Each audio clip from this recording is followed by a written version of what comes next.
All right, let's start with that top story. Joburg Community Policing Forums releasing a statement in the last hour or so saying they are aware of an explosion on Bree Street near Eloff Street in central Johannesburg. It's unclear at this stage what caused the blast, but the statement says it's very possibly from gas lines underground.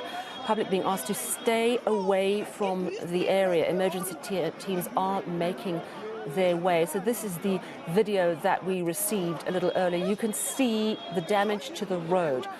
This suggests, of course, that there was an explosion underground which has simply pushed up the tarmac. We have other videos that we're still turning, but those videos actually show a stream of gas, it looks like, coming out from underground. We do not know details of injuries at this point. We are reaching out to officials. We do have our reporters heading into that area. We'll speak to them soon as we can. But in the meantime, let's bring in Isaac Mangena of City Power. He's got a lot to chat to us about. But Isaac, I do want to start with this news of what's going on in the CBD. You did say that you can tell me what you know. Obviously, you're very involved with power supply in Johannesburg, focusing on electricity. This looks like it could be some underground gas explosion, but I would imagine you've got a lot of contacts and might have some more information about possibly what happened. Good evening, Sally, and good evening to the viewers at home. And thanks for having us. Look, at this moment, we are not. It's not clear exactly what is happening in the inner city. What we know is what we see on the videos that are circulating. But I know that our colleagues from other sister departments like emergency and the disaster management are basically on site, and they've managed to basically start cordoning off some of the streets that are affected around Eloff, Bree Street, and many others that are affected around that area. We know that this happened around peak hours, and this is the time when more passengers or taxis, minibus taxis are basically ferrying people from the nearby taxi rank, taking them home. And this is, as from the videos that we've seen, several of those minibus taxis have been affected. From City Power side, our teams are also en route to site because of underground there are electricity cables that are also running through there. We know that there are also water cables that are also running through there. We also know that there are gas pipes that are running through there. So and from City Power side, we've got a substation. Our Bree substation is not far from that where those videos have been taken. And so what we are trying to look at is the impact that this could have had on the substation itself, whether the substation is also a part of the surface that has been sinking, or if it will affect electricity supply to the residents within the inner city, most of whom are basically supplied from that substation. So our teams will be on site not long. I'll also be on site later this evening, and maybe your team, I'll find them on the scene there. But even colleagues from the city of Johannesburg are basically on their way there. JPD is already on site. And you know, Isaac, we're looking, I'm not sure if you can see the visuals that we are looking at. These are live visuals being sent to us now by our team that is now on site. The earlier video showed deep cracks in the tarmac, but this shows an actual caving in of the road. And bearing in mind, as you said, this happened during peak hour. Isaac, I want you to stay with us if you don't mind, because I do need to ask you a few more questions about other issues relating to power. Thank you so much for updating us on what's at play here in the CBD with this developing story. But I understand we've got our reporter Heidi Giokos, who is on scene right now. And Heidi, if you can hear me, we are seeing these startling images. You've just arrived on scene. You may have heard what Isaac Mangena said, that this may be a gas explosion, but it could have an impact on electricity and water lines as well. What do you know at this point, Heidi? Hi, yes, hi Sally. Sorry, we're just trying to understand why the police are trying to push us back, given the fact that there is tape that is prohibiting us from moving forward. We're not trying to get into the area that seems damaged. We've also been asked to switch our cameras off, so we're not exactly sure why that request has been made. The situation does remain rather volatile here. We are still unsure as to what exactly has happened here, but there is a massive crack in the road. There's a massive hole in the road. You can actually see that vehicles were driving at this particular point when this happened. From what I have gathered from people that were in the area when this happened, it's... Okay, we have just been told that this is a very long line of, it probably is a gas pipe at this point, Sally, and that's why we have been asked to move away, because it seems as though they still don't understand how, they still don't understand what exactly is going on. I'm just slightly distracted because I'm trying to understand what Heidi, exactly I'm going to let you, on, but they're asking Heidi, people to actually... Heidi, you move to where you need to. Yes. I'm watching your visuals, and what I'm hearing from the little I'm hearing via what you said is that there is a possibility that this area is not completely secured as yet in terms of danger. So we have lost Heidi's mic comms. We'll get that back. But these are live visuals. Our team is now being told to move back.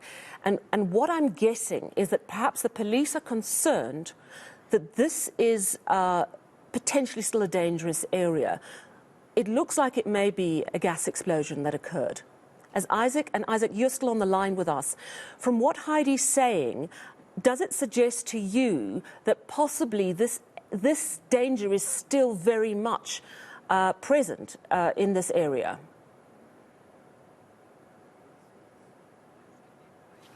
So I was even scared to see your camera guys so close to the scene there, because of anything can happen. We are not sure at this moment as to what is the issue, and I think we would like to urge even the reporters themselves to move away from the danger until the authorities can basically certify that the area is safe for them to be nearby. Even the residents and even the passerbys have been told to move away from that area. Like I say, we've got cables that are running underground. We know that there is gully gas pipes that are also running parallel our cables. We know that there's water pipes also underground there. And we don't know what could have caused this, and we don't know what could happen a few minutes after now. You will remember, Sally, that City Power's got several tunnels underground. There were fires at some point, I think late last year, and we had to spend about a week basically underground trying to flush out the smokes and also even the water pipes that actually burst underground. So it's really a dangerous situation to be around there, and we'll advise the residents around the city and also the reporters to basically move away from the area until the authorities give the green light that the area is safe. Our teams are also nearby by the substation. We don't know what could happen to that substation. There might be something, maybe an explosion or a caving in of the transformers at that substation. But the team is basically on site currently, and they will basically give us the view as to what is happening at the substation. Yeah. Okay, Isaac, I think we've got Heidi back with us. Heidi, I hope that you've had a chance to retreat to an area that the police feel is safe. And I wonder if you can just let us know if you can hear me and any more information that you're able to add. Yes, Sally, I'm hoping that you can hear me. Yes. Perhaps if you can just confirm that you can hear me so I can just... Okay. So what we have established at this point is that it seems as though it's a gas pipe that is running along this particular street, which is Bree Street. We're on the corner of Bree Street and Loveday Street here in the CBD of Johannesburg. We have been told to step away from this particular line where it seems as though this gas pipe is running, because it seems as though the road has cracked even more since this so-called explosion happened. We are waiting for officials to arrive on scene. When I mean officials, either somebody from emergency services or the Premier, somebody that could just give us a clearer indication as to what exactly has happened here. I can confirm to you that there is high presence in terms of rescue operations, officials, paramedics on scene, obviously trying to make sure that nothing goes wrong. But it does create a bit of panic, I must say, even than just standing here, as we have been told to move away from the area, because nobody really knows what exactly is boiling under and whether or not there's going to be any further explosion to this. We do understand that people were actually in taxis on their way home. It happened peak time, so just after 5 o'clock, if I'm not mistaken, and it seems as though people were actually inside these taxis when this road literally caved in. The explosion obviously happened underground from what we can see. There's nothing, there's no fire that we can see at this particular point. It's just that the road has caved in significantly. It's going to be imperative for officials to tell us to either move away. They actually have started telling people to move away completely from this area. You have a block of flats here, so people are obviously looking over their balconies. But I don't necessarily smell gas at this particular point. I don't smell anything unusual. So it's not clear to me. Heidi, if I can just jump in here. Sorry, I think you're probably being asked to move yet again, but I wanted to ask if you have any idea on casualties. We can see overturned cars. We see this massive hole in the road. As you said, it happened during rush hour. So is there any sign of casualties? Is there a presence of ambulances on site? I mean, possibly there are, and they've left already, but have you been able to pick up anything regarding casualties? Unfortunately not, Sally. I've literally just arrived, but it does seem as though there's a bit of pandemonium further up there with the taxis, and it does seem as though rescue operations are trying to assist the situation there. I cannot confirm if there have been any casualties. What is slightly alarming is that my colleague Joko Mane has just informed me that from the visuals he's showing you from where the road has caved in significantly, it seems as though he's picked up that there are some sparks that are coming out from that area that Heidi, he was showing you just a little bit earlier. Yes, that is very concerning because, if there are sparks coming out, then we should be evacuated from this area. But it seems as though officials are just telling us to move back, but they're not telling us to completely leave from this area. In terms of casualties, we aren't sure at the moment. I am trying to locate Robert Mulawutsi from EMS or anybody at this particular point, or somebody from the police, but nobody seems to be here, and I'm not exactly sure why that is the case, but of course it does seem as though they are trying to get everybody away from this area for now, to make sure that nothing too serious happens in terms of safety, because everybody needs to be safe at this particular point. I am seeing media moving in to this particular area, and I'm not exactly sure why, because we've been told to move away from the area, but they are obviously trying to move into the other side. We do have another team, so perhaps they are moving Heidi, on the other what side. I'm going to do is we are going to do that. I want you to just try and find out, while we speak to our reporter Theo, who's also down there, ask him exactly what the situation is. Theo, you're in a different part of the same street, I understand. Theodore Mashela joining us now.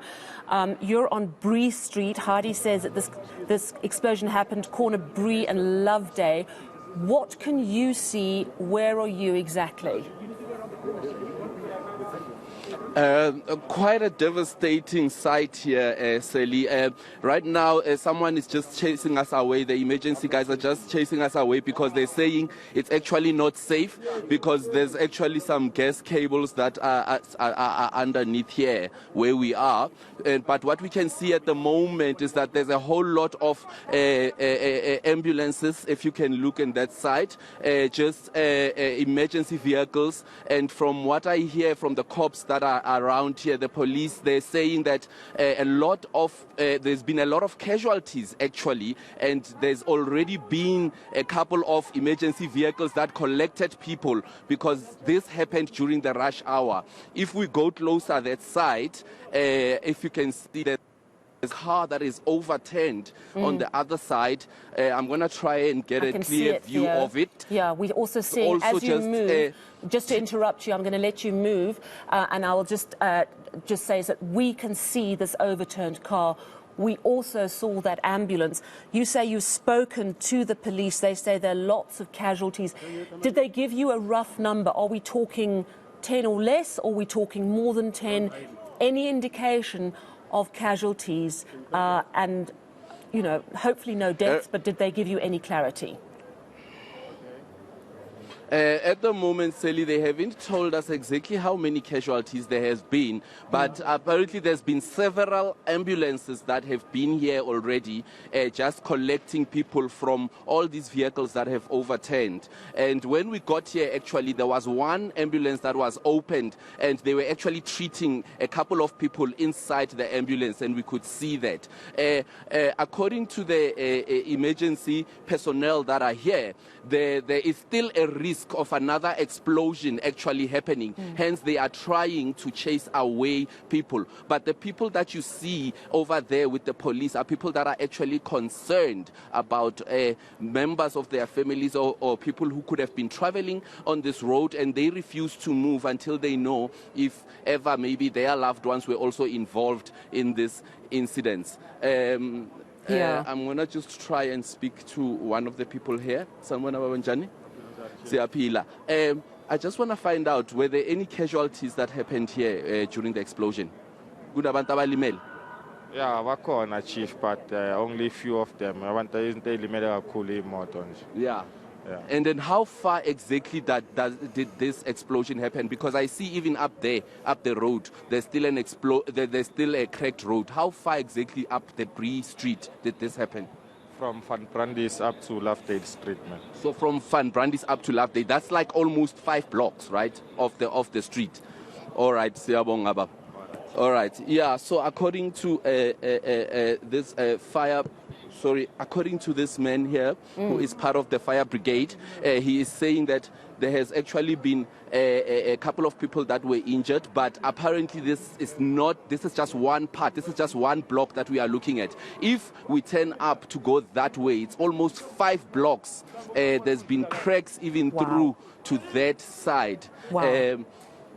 That is significant, Theo. I mean, so what you're saying... Here, there was actually like a couple of people running, a group of people running, and they were just screaming and shouting people's names, actually trying to find out if their family members or anybody that they know could be there. So they were actually shouting out. But at the moment, I don't see anyone in the actual... by the actual cracks there. So I think that the street has been cleared on that side. What I've been hearing is that there's still a risk of explosion again, and they just want to right now keep the people clear of the road. But it seems like some people are refusing to move because they seem to be concerned about certain people that they are maybe looking for, and they're not here, and they're not seeing anything. It's interesting, Theo, that Heidi's also getting the message that teams must leave, but there isn't, it seems, any urgency on the part of authorities to make people leave. It is very difficult, I think, to know exactly what to do. Theo, we're going to try and stay with your visuals, but please, if at any time you get a very clear indication that you absolutely must leave, then simply you must do that. We do have Isaac Mangena still on the line. Isaac of City Power, you're meant to come on this evening and talk about something quite different, of course, but this story is the one of greatest concern. You've heard what Theo's now had to say, and Heidi as well, that there is a risk of a further explosion. I would imagine that the WhatsApps are flying with your teams because there's also concern about the electricity lines that run under the city. What are you hearing about the risks of more explosions? I mean, Theo's saying that it looks like the road has been affected for as many as 5 blocks in the city. Yes, indeed, Sally. I think my colleagues are trying to connect with me. But look, the street, it's on its own. Like I said, we've got infrastructure that is running through that street, and from the visuals that are being shared on your screen, it seems like the area is still lit currently, but we don't know whether there is because of generators or not. But we suspect that there could be some impact that happened on our substation. The team, our technicians, our engineers are basically also on the way. Some of them have already arrived to ensure that electricity supply, to assess basically and see if the electricity supply can maybe it cannot be affected by this, and if it has been affected, what is it that we need to do? But the area is still, as you can see, is still very much volatile. There's still a risk of an explosion, if there was an explosion, and we are just obviously, even ourselves, may not even be able to reach some of the areas in that area, but we have our teams from COJ that are already on site, that are also assessing, and they will basically be able to guide us forward as to what needs to happen. Disaster management is there in emergency services. All right. So, Isaac, what you're saying is that there are some concerns, but it doesn't sound that it's urgent, get out of here now. Am I correct? Sorry, I didn't get that. I'm just trying to assess how dangerous it is down there, because our reporters are being told to move back, but at the same time, there's not this sort of absolute get out now. So, you know, obviously we don't want to put anyone in danger reporting the story. I'm getting a sense that it's not that dangerous. What are you hearing? Look, we don't. Obviously, we don't want a situation where we have our people basically injured by whatever that could happen after. As you saw in the visuals that Joe Command was flighting, you've got a situation where you've got sparks flying from underground. So if there was any gas leak, it means that there might be a secondary explosion that could happen. So it's better safe than sorry at this moment. Even our teams probably, they're still wondering what needs to happen. You're quite right. This is a developing situation. Sorry to jump in. I know you're trying to get down to the side. I'm going to let you go. We will speak about the other issues that we were meant to speak about this evening on another night. Perhaps we can get you back tomorrow on that, but I'm going to let you go because I know you need to get to the scene. Please stay safe. Heidi Giokos, you're back with us. There is concern about this live site. What's going on? What have you been able to establish, Heidi? Yes, Sally, I think let's perhaps just bring in this gentleman over here. He says that he would be able to give us an account of what he saw. Thank you so much for your time, Baba. Just tell us what you saw here and what happened. It was around 10 past 5, and I think it was that by gas.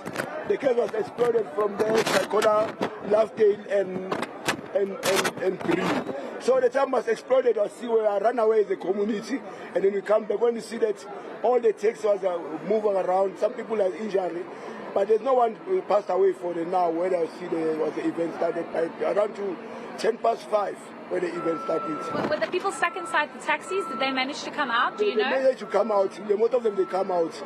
But so now we see all the injury, because I was there at the time it exploded. Because the problem was the gas. So the gas. So you, from your understanding, you're saying the gas was from underground. The underground was causing the problem, because I saw it. The gas was exploded. All the Bree Street from the Bree and Lovedale, Bree and Lovedale, and they go down to the GBs, and then now was like a bomb. Like I think that was bombing the city. Was it very loud? Just explain to us. Very loud, because some people they ran away. Everyone was run away, scared. But the taxi they managed it, because there's no one was passed away. What I see the time I was there, because since I was there from 10 past 5, so it was we are frustrated now. We don't know what's going to happen, because there's still the gas, it still come out the gas. Okay, thank you so much for your time, Baba. Thank you. I appreciate it. I'm not sure if this gentleman still wants to speak. If you can just bear with us, Sally, we just want to turn the camera because I'm not sure. I think the community has been asked not to really engage here. But... Okay, sorry, who are you? I'm Pisa Annelisa, a final year student at UJ. And what happened here from Hillbrow to down there, Risik. The road just opened up, the taxis, they were sent in, they were packed in on top of one another, and the taxis were lifting people there. There were people in the taxis, on top of each other, There were people, many people died. So people died, the road just opened up. It's not confirmed that people died. Okay, I'm going to just jump I usually pass here every day, but the taxis, sound of the emergency vehicles. So Heidi, we're just going to wait until that emergency vehicle passes.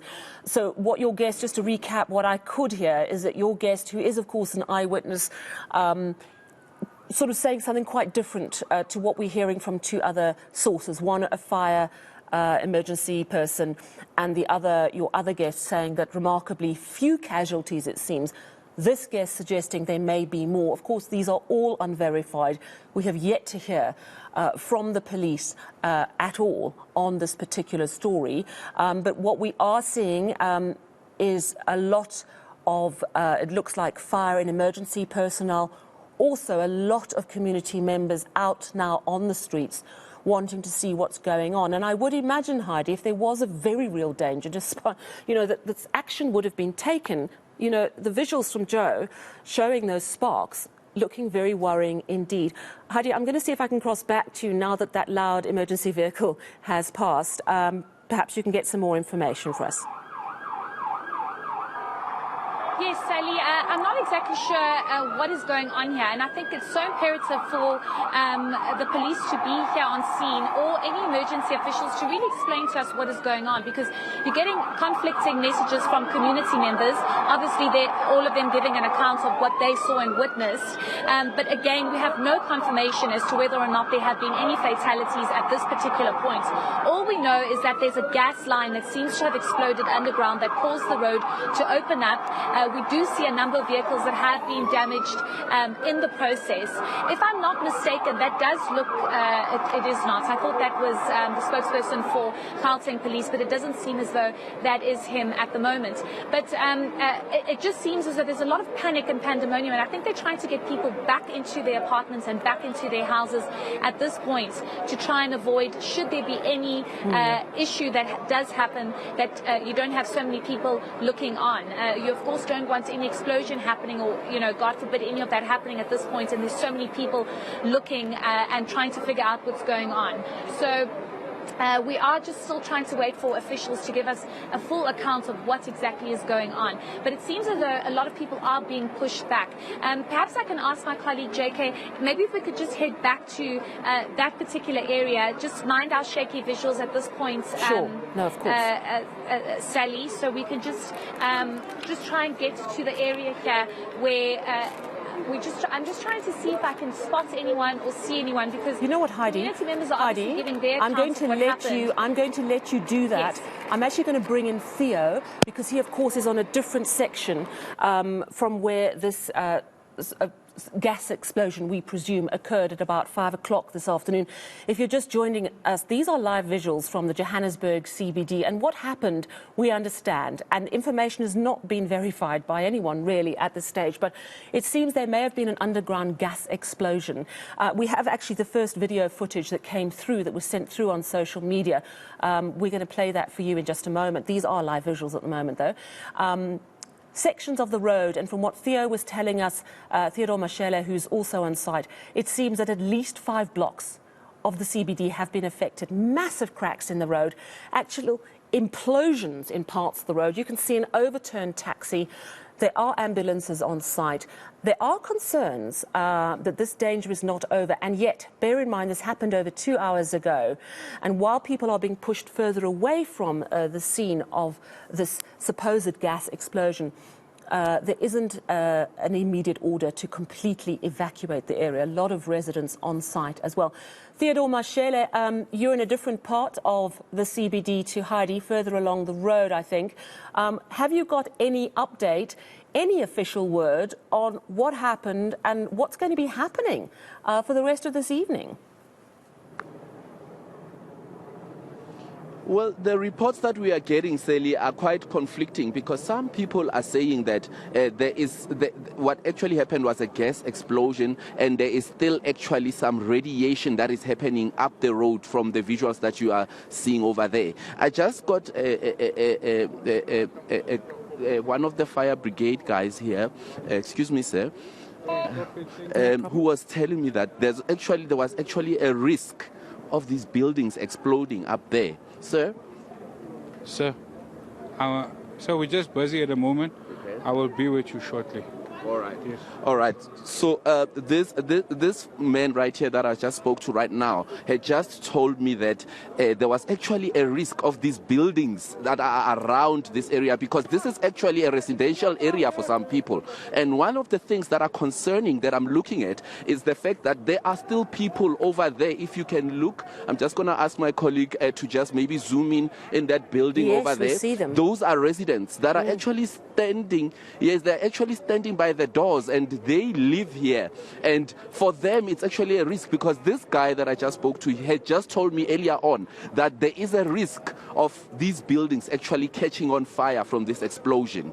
And I've got on my other side over there two gentlemen who said they actually came out of that vehicle that was overturned then. And one thing of that was that this gentleman here says he has not yet been attended by medical people. Sir, can you tell me what happened to you during this incident? No, lapha yabona into enzakele la lakhe ngoba le taxi ibipakile binga irobot belivalile so malivalile ma eksithi kusheka yavela yawo uyabona. So you were in the taxi? No, mina bendaba phandle. Yeah. Umfowethu ngilo driver yena.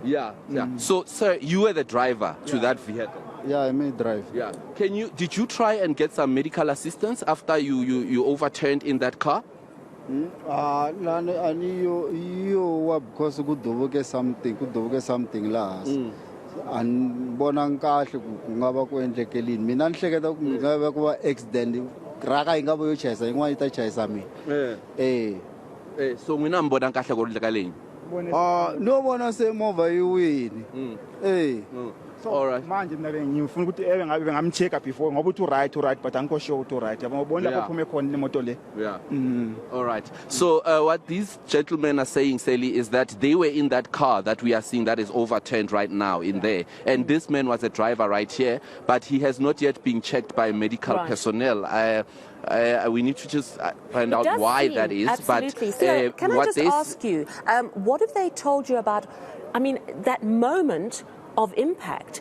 Has he talked that through with you? I've spoken to a couple of people that say they were around at that moment of impact, and what they heard was just a sound exploding. The men in the car, next thing they saw. What was it like in the car? When they were in the car, what happened? Maybe ask them. Yes. So this. Yes. So Lukumira moving. What happened? Like Mitwin inside.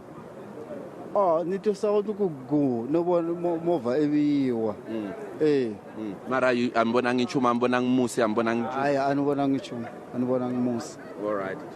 So this gentleman here is saying that he was just in the car, he just heard a sound, and next thing he was flying up in the car in the air, and he did not even see any any smoke coming out. He did not see any fire or anything like that. All he heard was a big sound, and next thing he was overturning. And his car is that one that actually, it looks like it just overturned right from the top of this crack, this huge crack that we are looking at right now. So it seems like there was no indication of where exactly the explosion came from, but the impact that he had was actually just from underneath the car, and he was up in the air. So he did not see anything. He says everything was blurry at the time. The main thing was the fact that he just felt an impact from underneath the car.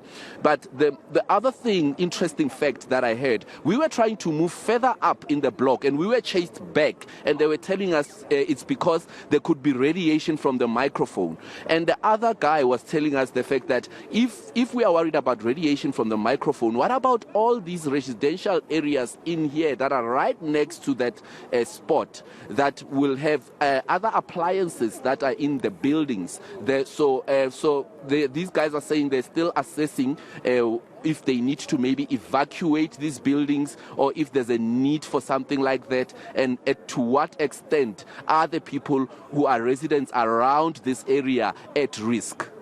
So, sorry, what on earth do they mean, radiation from the microphone, Theo? Did you get an understanding of what they're referring to?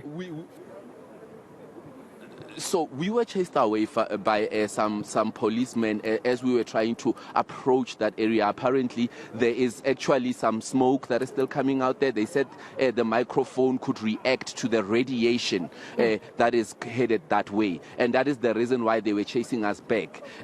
This is as I was questioning, why are we being chased back? Because I am seeing people around that area, and that's when they told us that the microphone that we are carrying apparently could create some reaction from the radiation that is still happening there, because apparently from underneath those vehicles that are in the middle of those cracks, there is still some radiation that is happening. I have with me another man here. Sir, were you here around when the explosion happened? I was around here, around 5:10. Yeah. So I see the gas was exploding because I was there, start from there in Bree and Lovedale. So starting from there, and let's go to up there. The still was smoke there. When they take the smoke around, we run away as a community because of fear. Well, I think that was somebody bombing our country. Yeah. We think maybe a bricks is here. Yeah. So tell us about the moment of impact. When you heard what happened then? What did you see? Did you see any smoke? Did you see any gas? Was there fire? What I think there was no fire, just to see the coup. And after the coup, and then you see that we are run away as a community, and then we come back, we take photos for everything. Where you see that the problem was a gas. We see the gas, there was smoke that side. So we even check the photos for that gas. I think the problem now, we have a serious problem for people who must maintain our infrastructures. Yeah. That's the problem we have now. So did you see actual smoke coming out from the ground? I see the smoke. I take even a picture for it. Yeah. I see my phone. I take this picture for that smoke. In fact, Theo, just to jump in there, Theo, I think this is a chat that we actually heard from a little earlier as well, and there really is concern about this site. We just simply haven't heard enough from authorities. Heidi, I want to bring you back in. When we last spoke, you were trying to get some clarity. What is becoming increasingly clear is that there is a lack of someone fully in charge of the site, or certainly someone appointed to send out public messages on what exactly happened and what exactly needs to happen next. Heidi, what do you know? No, just give us a second. Sorry, Sally. No problem. We have been asked to move at this particular point. The police are becoming a little bit more aggressive in terms of getting us away. They've asked us to move back as far as 1 kilometer from the actual scene because they are very worried that this gas could explode any minute, and they obviously don't want that to happen, and they don't want people around. We are trying to locate a police officer to try and get us to Bree Street because we do understand that the Premier is there at the moment, and he has indicated that they are setting up a command centre on the corner of Bree and Bree Street because they are trying to obviously figure out what exactly is going on. But my concern here, Sally, is that we don't have officials really explaining if this area is safe at this particular moment. So it's one thing to declare a command centre, but it's another thing to say whether or not this area is safe. But I think just for precautionary measures, they've asked us to now move 1 kilometre back. We are just waiting for a colonel to see if he can take us through so we can get to the Premier. Otherwise, we have to walk all the way around, which does become a little bit more complicated. But at this point, from where we are, we haven't really seen much activity. We haven't really seen anything happening except officials really trying to push people back and asking community members to move all the way back. As I've mentioned to you before, community members obviously giving their version of events as to what exactly happened. But at the end of the day, we have no official comments from authorities. We've, of course, asked the emergency services. There is a WhatsApp group, and we've asked them exactly what is going on. And they've just indicated that the Premier is here, and we can of course, try and get to him so we can get that official comment. But people have been asked to evacuate and literally move away from the area, which to me is a clear indication that there could be some danger in all of this. I mean, the sparks that we were showing you, and I was hearing from my colleague Theodore Mashele that he was saying that he can smell the gas. It's a little bit more potent on that side. This seems to be quite a development here, Sally, and my colleague Joko Mane is going to be showing you. You are seeing firefighters coming out here, but you're also seeing people that seem to be carrying personal belongings. You can't really see them at this particular point now because the firefighters are standing there. But just behind them, you can actually see people that are starting to move away with personal belongings, blankets, bags. So it might be a situation where people are now being asked to actually evacuate from their apartments. I cannot go closer because I'm going to be asked to move again, but it seems as though these people are walking closer to us. Perhaps we can just give them a few minutes just to get to this point, so maybe we can ask them. Do you know where they're coming from and why they are moving. And you know, Heidi, this brings to mind, yes, we can see those visuals. It does look like whether these people are themselves deciding it's not safe or they're being told to leave. I mean, I don't see anyone sort of officially guiding them. Heidi trying now to see if any of them will talk to her. Sally, yes. Hi, okay. Maybe just tell us what exactly is going on. It seems as though you have your personal belongings with you. Are you leaving? Have you been asked to evacuate? Yes, we've been given an evacuation order. We're just on the building right on the road. And then after the explosion went, we're given the evacuation order. Okay, were you here when the explosion happened? I was on foot, headed towards the intersection. Luckily, I was far enough such that I wasn't affected. So from your understanding, what were you told? What did you see? Sorry, what did you see? The taxi get lifted up off the ground and then come back again, and then it was just pandemonium. Everyone ran and I followed. Okay, so now you've been asked to evacuate from your apartment, and where are you expected to go?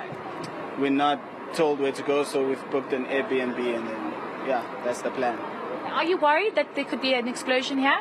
No. I would say maybe it won't happen again. What I'm worried about is the extent and how long they'll take to fix this, as there's no power because of this, so it might take much longer for them to fix it. Okay, thank you so much. Thank you. Thanks for speaking to us. We appreciate it. So, Sally, I think that is a clear indication that they are very worried about what could possibly happen here. The fact that they've asked people in these apartment blocks to evacuate just gives you a clear indication that the area is clearly not safe, and they are possibly worried of a further explosion. Yeah, absolutely. And Heidi, you know, we need to stress that this is what residents say they've been told. It sounds completely plausible, but there is no official word on exactly what they've been told to do. But the residents, it seems, have been told to leave. We're not sure how many blocks this affects, how many areas, how many people this is going to impact. It does bring to mind the underground fire that happened in Selby in Johannesburg. I think it was March last year. And again, that raised issues, you know, that caused a big outcry around concerns about city infrastructure, ailing infrastructure. And of course, we are in the realm of speculation, but it does seem that this was a gas explosion. From the gent that Theo spoke to, who was actually in his car was literally pushed into the air by the force of this explosion, and it landed on its side. That is a very powerful underground explosion. The extent of the damage underground is clearly not known. On the ground, we are hearing that for at least 5 blocks there are massive cracks in the tarmac, as well as actual sinkholes, implosions. We can see that cars have been disjointed and tumbled and turned on their side. Heidi, as you reposition, I'm going to actually just play some of the very first footage that came out. It came out just after 6 o'clock this evening. We're rolling the old footage now of the very first pictures. And this, of course, when this first came through to us. Let's just play this now, if we can get those visuals up. Let's take a break from the live footage for a moment and just play that footage of what happened. This is the footage from earlier this afternoon. You can see everyone's completely panicking. Big, deep grooves in the tarmac. People running around, not sure what on earth had happened. What we understand is that this occurs at around 5:10. We're now being told, unofficially, that about 5 blocks of the Johannesburg CBD were impacted. We believe it's an underground gas explosion. The video we're going to play for you next, in fact, does right at the end show some gaseous substance leaking out from a hole. But this is the first footage that we received. People sort of running to the side, cars definitely dislodged by these deep grooves in the tarmac. So this is the first video. I think we've got the second video that we can play for you now of what actually happened just after the impact of this explosion, which was at around 5 o'clock. We don't have that video at this point, but what it certainly shows is more of this kind of footage, and that it pans to a very clear spot where gas is clearly issuing out from underground. Let's go back to the live situation. Heidi Giokos, I believe you have the Premier. Yes, so the Premier is about to brief. Let's just give him a second so he can begin. No.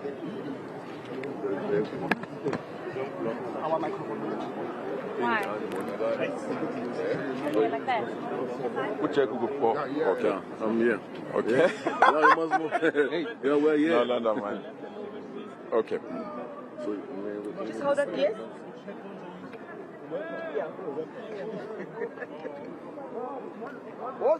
that's what needed. You said 9. Yeah, there's 9 that been transported here, and then we'll close this. You'll indicate when you are ready. All right, so Panyaza Lesufi, the Premier, is about to start speaking. This will be the first really official word. Firstly, let me indicate that the situation is completely under control from our law enforcement agencies and our emergency agencies. There are areas that we are still trying to get specific answers. For example, whether the gas came from our gas tunnels as Igoli gas, or it came from any other source that we can't account for. But the information that we have at our disposal now, that this situation is indeed a bad situation, to be quite frank with you. It's a situation that we need to move out as quickly as possible so that our emergencies and our experts can have the full view and advise us immediately. So we are setting up a command center or a JHB at Mary Fitzgerald Square immediately.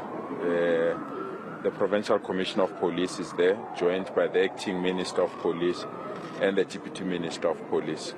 I'm joined by the MEC responsible for local government, MEC Mzikumalo, the Executive Mayor of the city, as well as the MMCs for public safety and utilities.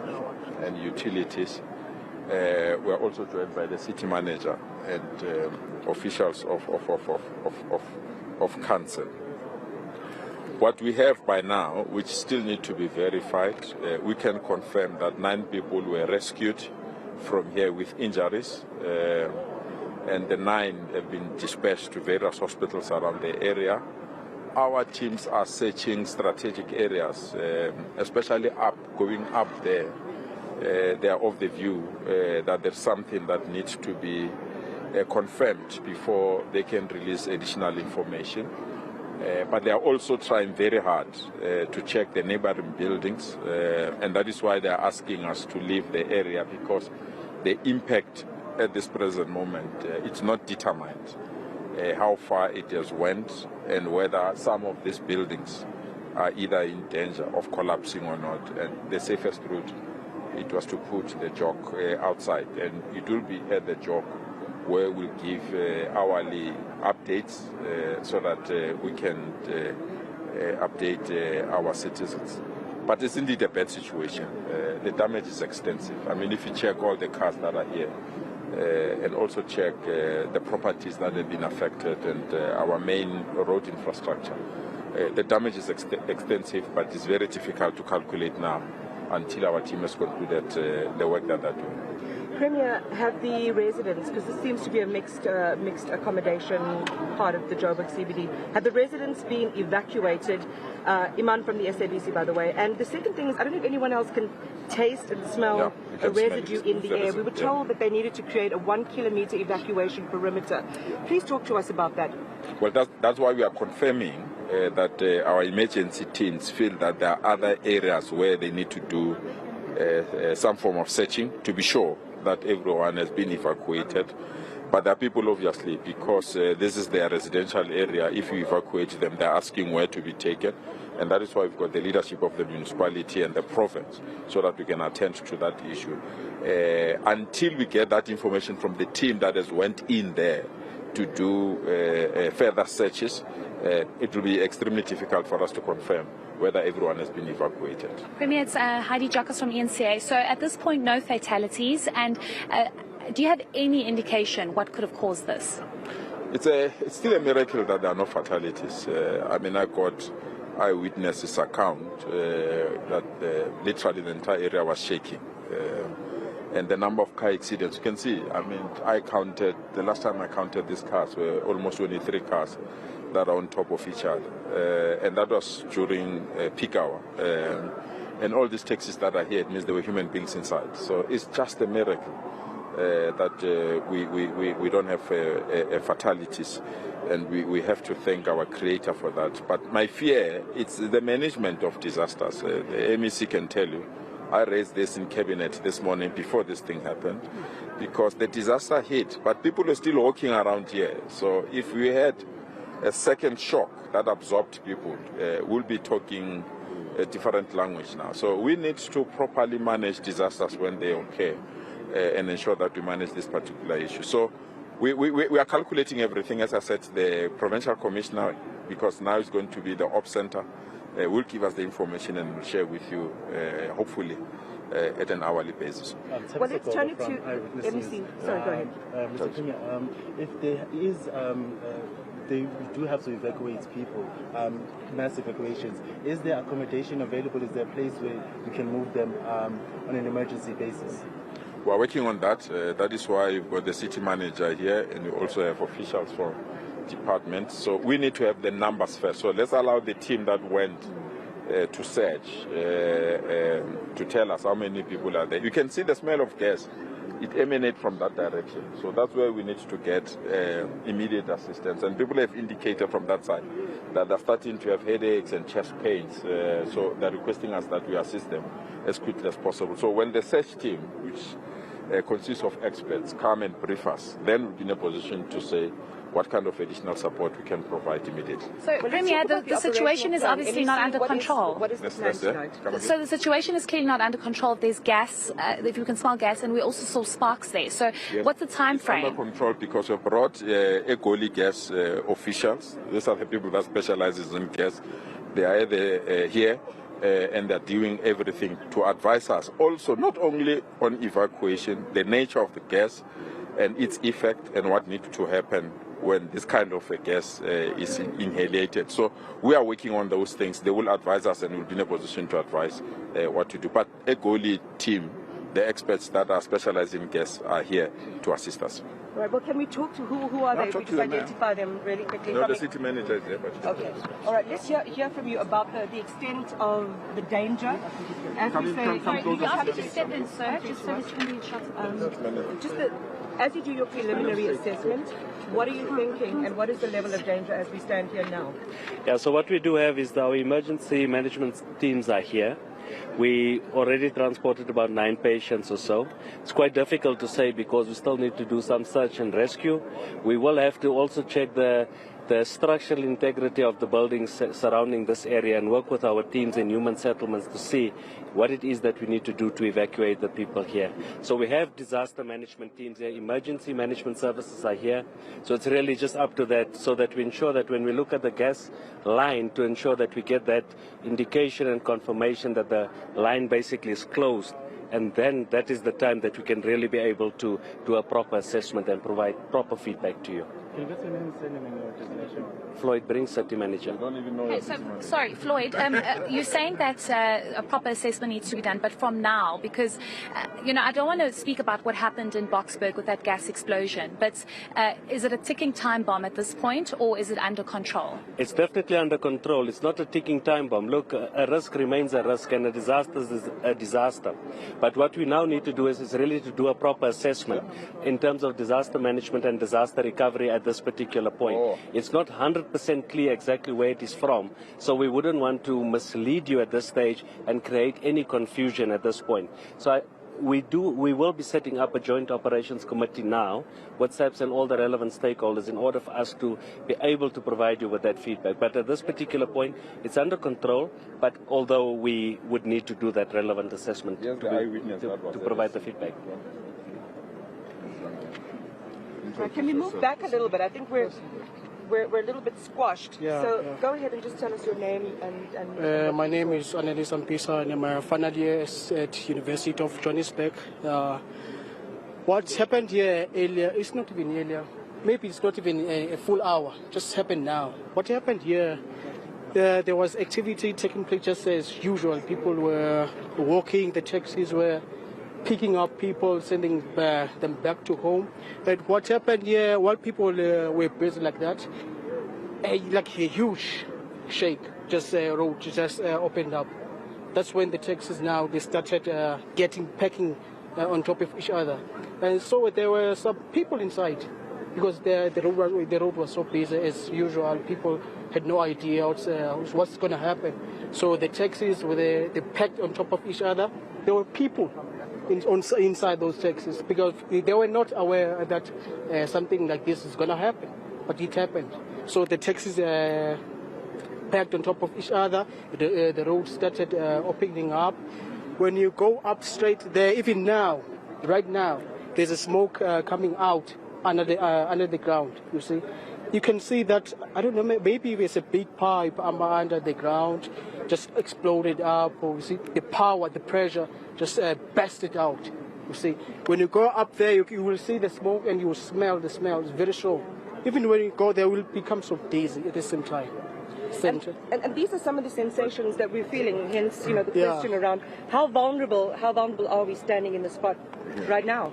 Yeah, look, we will remain vulnerable because it's a scene, it's a disaster scene, and I think that is the reason why we would need to quickly wrap up this in order for the experts to move into this particular area and then provide you with that. How many people have been evacuated? We don't know. The experts are still on the field. Okay. Let's conclude that and we'll come back. We'll give you a briefing the next hour. Sure. Okay. Thank you so much. Thank you so much. So there you have it, Sally. I think quite an extensive update in terms of, what exactly is going on here. We do know no casualties, which is great news. We do understand that nobody has passed on at this particular point, but 9 people have been attended to. We do understand, according to the Premier, that he counted about 23 vehicles that were damaged. I can believe that it's definitely more. Just having walked up this particular area and having seen exactly what was going on, it looks something out of a movie. It's quite frightening. We remain vulnerable as much as Egoli Gas is here on scene trying to ascertain how serious the damage actually is. It does remain a vulnerable situation, and you could see the Premier's panic in trying to get everybody out of this area. People have been evacuated. We're not sure exactly how many. There is confirmation that the smell of gas is in the air. There are sparks at the moment, and they are, of course, trying their very best to try and get people out of the way as much as possible. But I do think, Sally, we must try and maybe move away from the area, and maybe we can just give you a quick glimpse. I know we've been told to move, but I think the Premier is doing one more interview. But it seems as though further up here, this is where the damage is quite extensive. We're going to push the limits a little and see how far we can get. But it seems as though the damage is very severe over here. Sally, I'm hoping that you can still hear us and see us. But it seems as though this is where the vehicles were severely damaged. So you can see it was peak time traffic. People were getting into taxis, people were getting home from work, trying to get to their various destinations, and this is where all of this happened. You can see just from where I am standing, it's 1, 2, 3, 4, 5, 6, 7, 8, 9, 10, 9. Probably about 12 taxis alone that I can see at this particular point. So it's very fortunate that nobody lost their lives in all of this. Of course, it does seem that the situation is rather intense, because what makes it also very difficult, I think, for officials is that this is underground.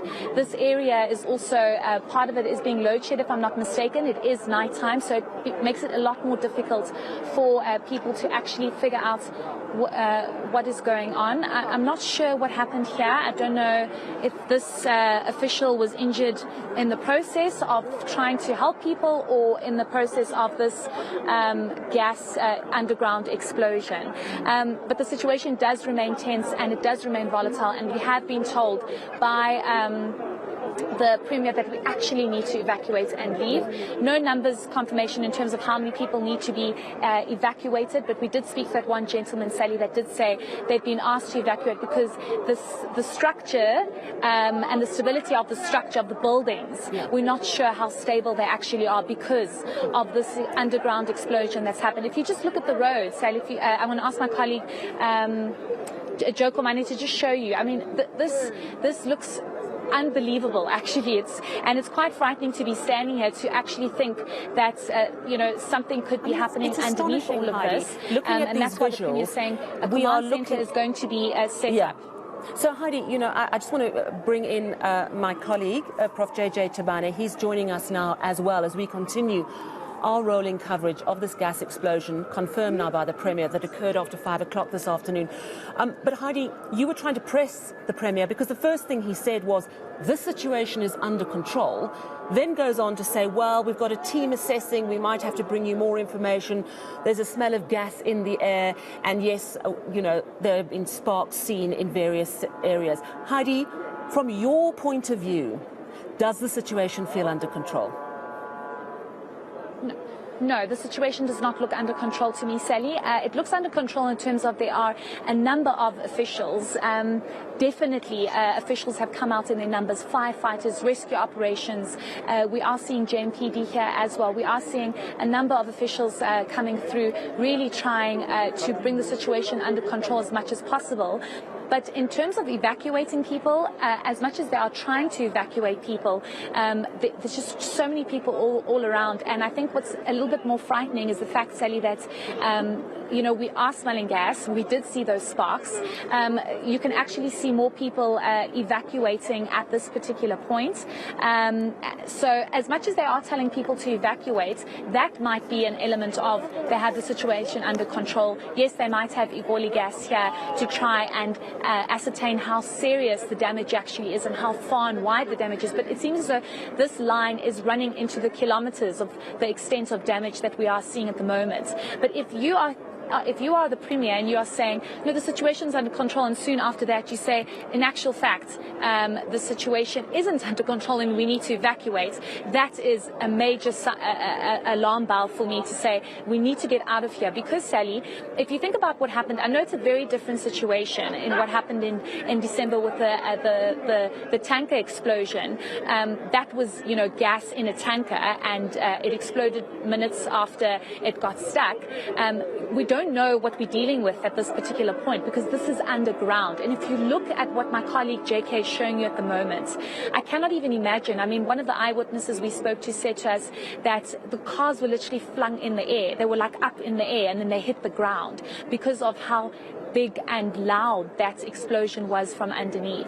We don't know what's caused this. We have no idea what could have possibly sparked this gas explosion. And Heidi, but the minute there is gas in the air, that becomes it's a worry. huge risk. Heidi, as we bring in JJ now, you talk about that, what happened with that gas tanker explosion. Yes. But I'm thinking, JJ, of what happened in Selby with the underground fire that raged for days, again, in the CBD. Forget about that. Just last week or 2 weeks ago in Kuruleni, right, we're talking gas incidents at the very wrong time because everybody is trying to migrate to gas in homes, in businesses because of the load shedding. So something like this could easily go wrong, and I'm worried about my colleagues themselves. Yes. Still hanging around there. Is there visible evacuation there, Heidi? Are people sort of getting away from the scene, or are there more sort of curious onlookers who may not even know what had happened? I mean, the visuals look very bad. Heidi? No. Oh my goodness, what is happening here? I have no idea what that is. I don't know if that's water. I'm not sure what's going on there. Sorry, JJ, I'm just trying to figure out what exactly is going on here. But what I can tell you is that as much as people want to look, it's typical for people to want to figure out what's going on here, to look, to stop, to ask questions, to figure out what's going on here. They have been pushed back. They have been told to move away from the area. And in actual fact, I think we also need to start evacuating. I think you need to be safe, colleague. Is that smoke or is that water? What is that? MMC, what is that? I want to check it out quickly. What's happening? Okay, so the MMC for community safety is now going in to have a look. I do think it's water. I don't smell it being anything else, but we have been asked to evacuate. So at this point, we should be evacuating, and that's the risk here, Prof, is that we have been asked to move. We don't know how volatile the situation is. People in these apartment blocks have been asked to evacuate. We have also spoken to a number of them who've said, move out of the way, evacuate, take your personal belongings, because we don't know how solid the structure is because of this explosion. I do see officials actually telling people, let's see if we can just move a little bit closer. Prof, if you can just, and Sally, just bear with us with these shaky visuals. We just want to see and go a little bit closer to figure out what exactly is going on here. All right, while they're still figuring out, Sally, I think you're quite right in saying it could be a worry that this could be a phenomenon, that people are now going to be afraid, for this sudden gas explosion. So we may need to look at the whole gas safety, even in terms of infrastructure that's old, that's been there forever. Yeah. I mean, this is the thing, is that, is this... Okay, I think we've got... Let's listen to Kenny Kunene. We need to go for a briefing so that we can at least get some credible information as to what has happened. And then I think after that, the mayor will then address the media. But how concerned are you seeing what you're seeing now? We are very concerned, obviously. That is why we have left our Wednesday and all came here. I was in Rustenburg at the by-election when I heard about this, and I immediately drove here. So the MMC of Infrastructure is here, the MMC of Community Development is here, the MMC of Public Safety is here, the mayor is here. So we are all concerned with what has happened. But obviously, a thorough investigation is needed to make sure that we get the cause of what has happened. But I must say, in my personal capacity also, that it can't be a coincidence that we've had the same gas explosion in Ekurhuleni, and now it's happening here. And both of them, obviously, we are experiencing the same thing of illegal mining. But I'm not saying that is the cause. The investigation will tell us what the cause of the gas explosion is. Why would you say it's illegal mining? I did not say it's illegal mining. Why would you suspect that? I am saying it can't be a coincidence that where there's illegal mining in Ekurhuleni and here in Johannesburg, the same thing has happened. But the investigation will reveal the real cause of what has happened. I'm just concerned about the road of the city of Johannesburg that has been damaged on a very busy road that is used by taxis. It's a very serious concern. MMC for Infrastructure, just share with us what you estimate this damage to be valued at, but more importantly, what teams you brought in to help you make those very important assessments around the safety of the buildings.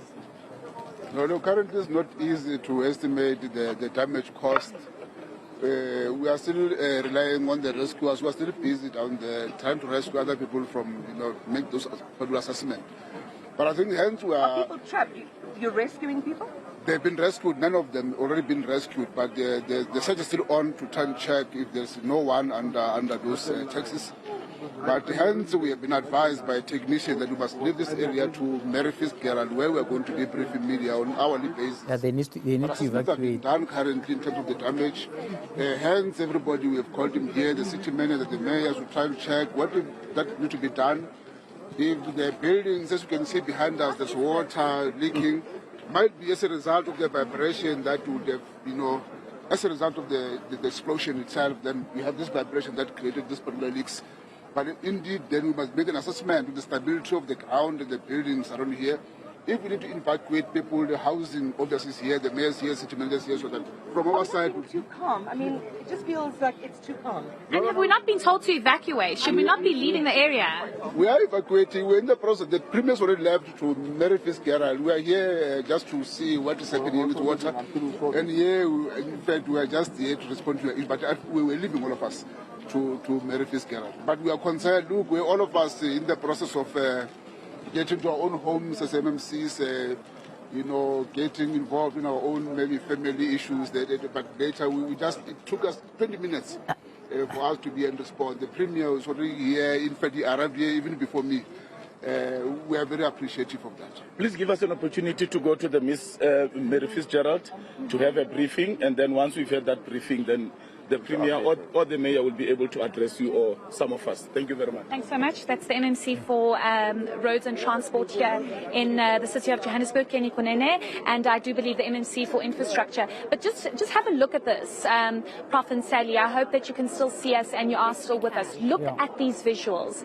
I mean, you can imagine what kind of explosion this was for the whole tarmac, the whole road to literally be lifted and broken like this.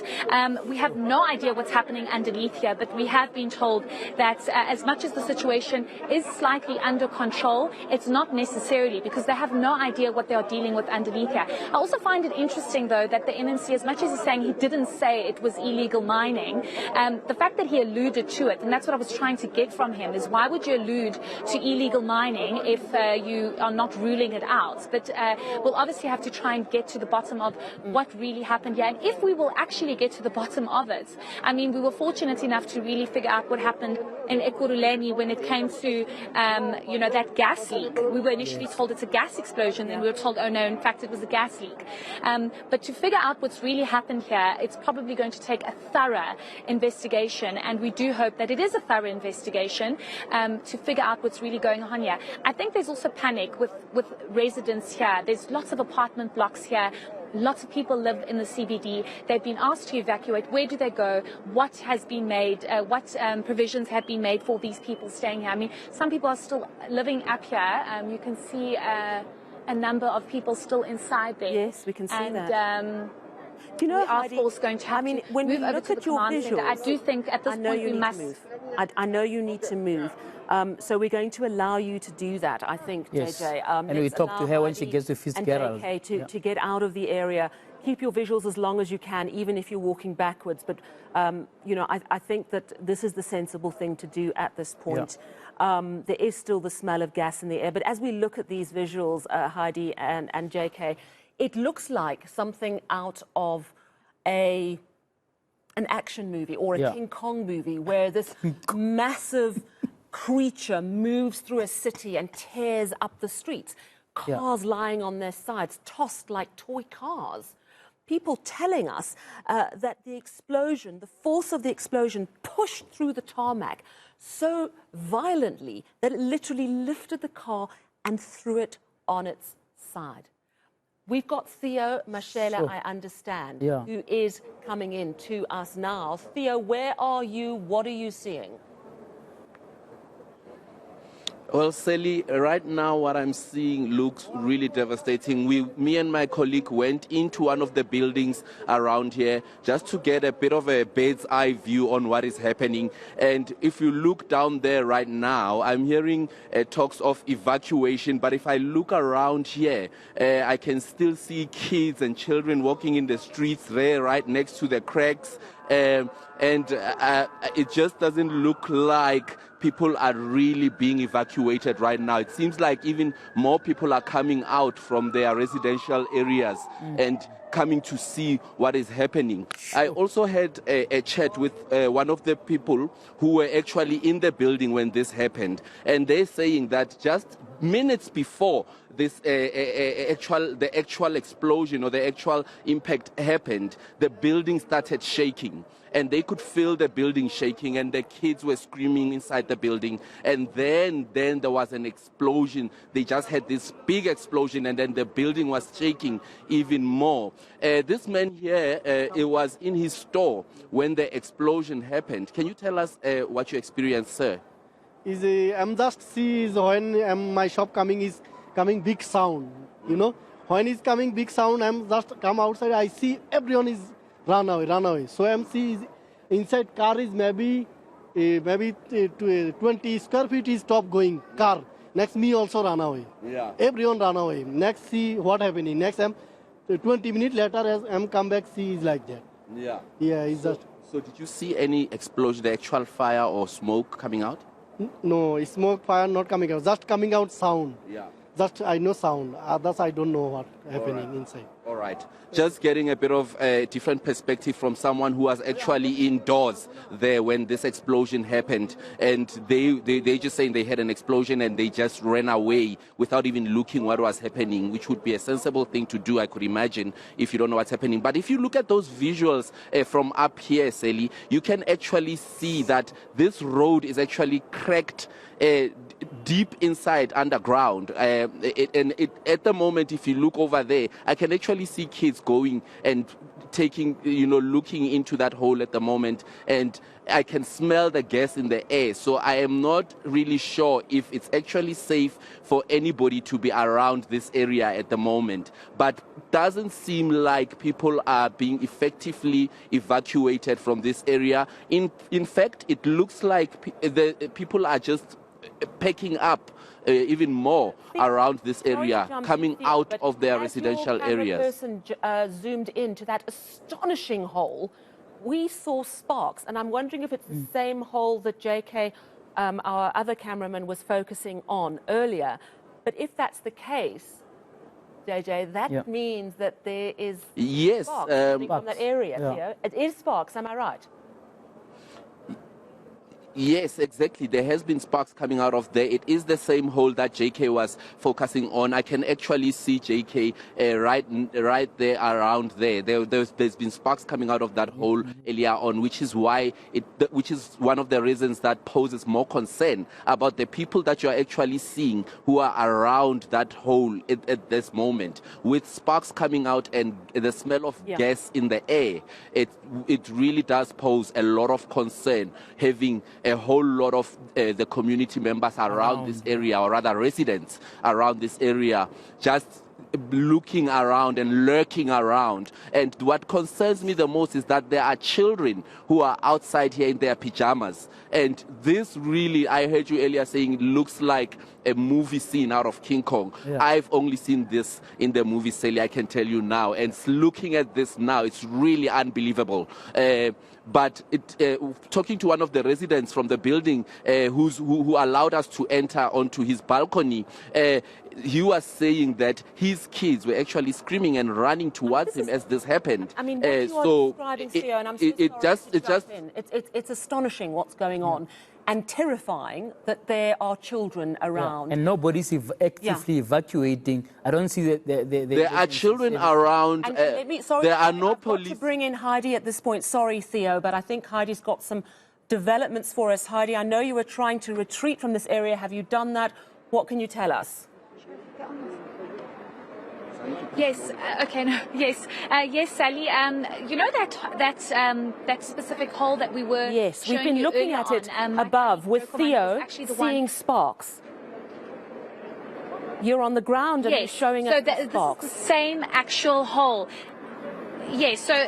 If I can just explain to you that right now, I don't know if that is water that's gushing out of there. It seems as though it's water, but it seems as though there's definitely something bubbling under there. And I think it's a concern because you have how many community members standing by looking at this, looking at what is going on, taking visuals. We have no idea whether this is dangerous at this point. There's also a very...